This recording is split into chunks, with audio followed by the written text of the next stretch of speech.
Hey, what's up, my friends?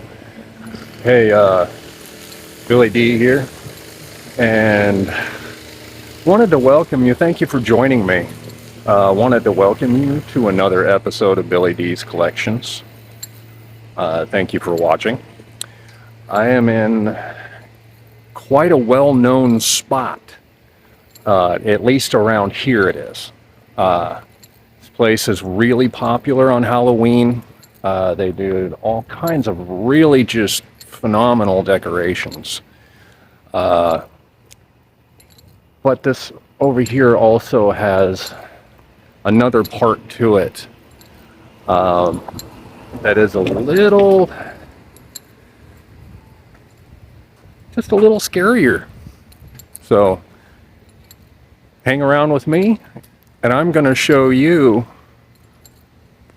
Carey Place. Follow along, my friends. Let's go. My friends, recognize that sign? If you've heard of the legend, you have.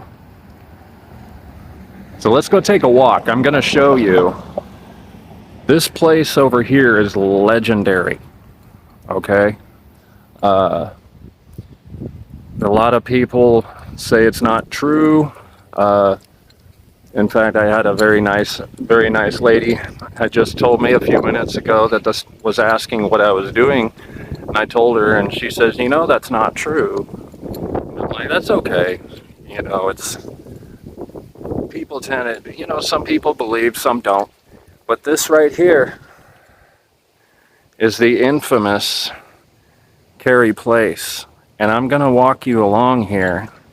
And before I show you I'm going to tell you the story before I show you the main subject, which is seems to be the most popular for this area. I'm going to tell you the story while we're doing this. So I'll let you guys kind of get a look here while we're talking. And you can kind of see some of these houses. But now, according to research, this place used to be part of the streetcar system back in the early 1900s. I want to say 1930s, 1920s, 30s, in that range. Right in there, that used to be part of the streetcar system. But the thing about it is there's actually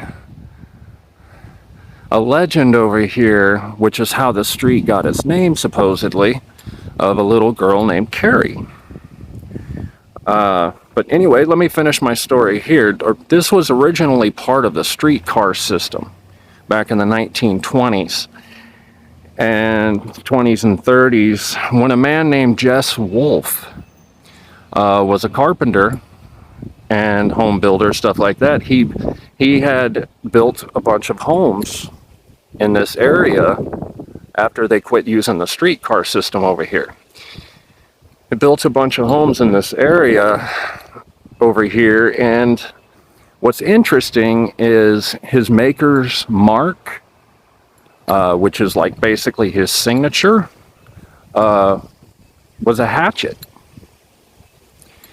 And somehow the legend of Carey had came up. Now, where it came from, I don't know, and how much truth to the legend of Carey, it's a good question.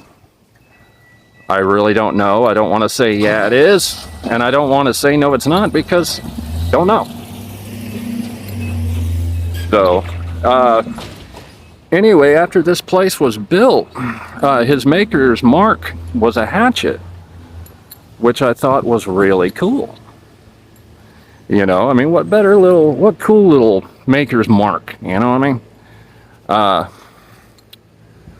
But now, with that being said, this street right here, there has also been report after report of strange things going on. Things that can't really explain. So, it's kind of hard to dismiss it when there's been so many people and so many reports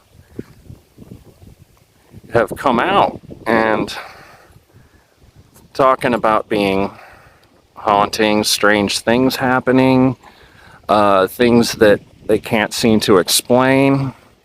Very beautiful house right over here. That is absolutely gorgeous. I love this area too, by the way.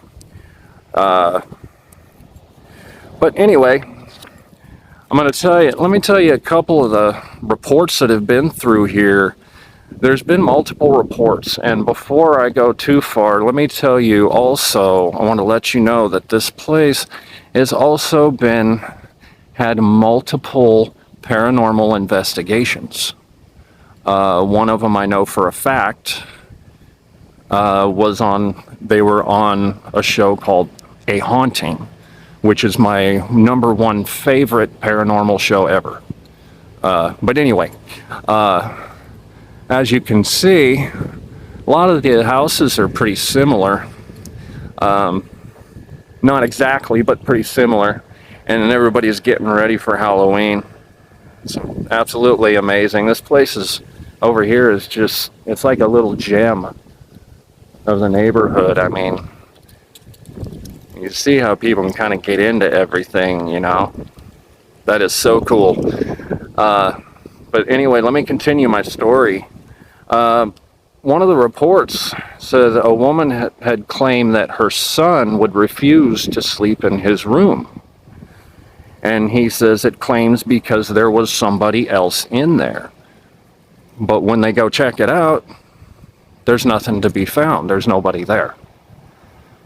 So it's just kind of, you know, it's just very odd. There was another woman had claimed that she was prompted to buy her property because of the former owner, the spirit of a former owner was still there and somehow had prompted her and got her interested to buy the property. So that's just a couple of them. And you know good and well that something weird and strange is going on when you got people like Paranormal, like A Haunting and other shows that want to come and investigate. They don't investigate unless there's logical or, you know, substantial proof. So, as you can see, beautiful house. I could see how these definitely might have a spirit or two that doesn't want to leave. But now that you've heard all of that, now here's the legend part of it, okay? This is the legend part of it that I think you can make up your own mind. Feel free to comment and all that stuff and make up your own mind. But there's a legend around here, which is how the street got its name, which I'm less inclined to believe this as opposed to the hauntings, but just cause I'm going to go ahead, I'm going to tell you what the legend says, okay? Now the legend says that there was a young lady, a little girl that lived here. Her name was Carrie, and she went to Gatewood Elementary, which is right up the street. And I'll show you the spot later on. And it said that she had got chased down by some crazy guy with a hatchet. And needless to say, he used the hatchet on her. But to this day, they said that where she ended up, she says that she lived in the hatchet house, which I'm about to come up in here and show you here in just a moment. I'm going to show you what I'm talking about. But there's claims that that was her house, and when they claim that was her house, they had also said that when she was running from this guy, that she had collapsed on the porch. And when she collapsed on the porch, and because of the hatchet, she was bleeding out. And when she was bleeding out, they had said that there was reports that they had tried to paint over the driveway where she dropped. But the problem with that is it wouldn't go away. So they ended up having to paint over it. But even in that case, it still wouldn't go away.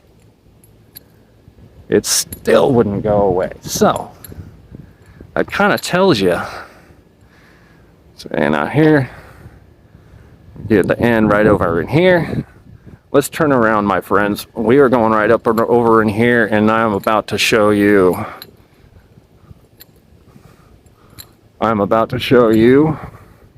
The hatchet house. Okay, but while I'm doing that, just wanted to tell you thank you for watching. Thank you for subscribing, all that good stuff. But needless to say, this street that I'm on, there has been multiple, and I'm talking multiple, okay? Multiple reports of hauntings, okay? More than just one, several of these houses, okay? Like I said, they've been on the paranormal TV shows, they've been on a haunting, they've just been, they definitely believe something's going on here, and I do as well. I mean, how could you not? Such a beautiful place like this, and being as historic as it is, I mean, just think if these places were built in about the 30s, late 20s, and you can just imagine, of course there's going to be a lot of people that have come and gone through here, passed away, all that other good stuff. So you guys give me just 1 second here, and I'm going to show you the main house, which is the subject of the whole is what started the whole legend. So hold up just a second, my friends. Alright, you guys, I am back, and I want to show you, first of all, they got some really cool decorations out here. I really like when people do that. It looks so cool looking, especially the ones that come out of the ground. But anyway, you guys, I'm going to turn you around this way, and there she is. This right here, first of all, let's check out the decorations and everything over there. How cool is that? I love Halloween, my favorite time of year. Now, let me show you this right here. This is the hatchet house. Okay? This is the one Jess Wolfe lived in while he was building the other houses in this area. And you can see you can see the hatchet on the shutters. It's a beautiful house. Beautiful house. Alright, you guys, that's gonna about do it for me. I'm about to head up out of here. I wanted to thank you for liking, subscribing, all that good stuff. Make sure you go in there and click that subscribe button, click that bell so you don't miss nothing. And don't forget to share and like and all that good stuff. And I got more coming for you in a matter of no time, my friends. So just hang on. And I will see you next time. Hey, I just wanted to tell you thank you for watching. Like, subscribe, click that notifications, all that good stuff. I'll be bringing you much more real quick.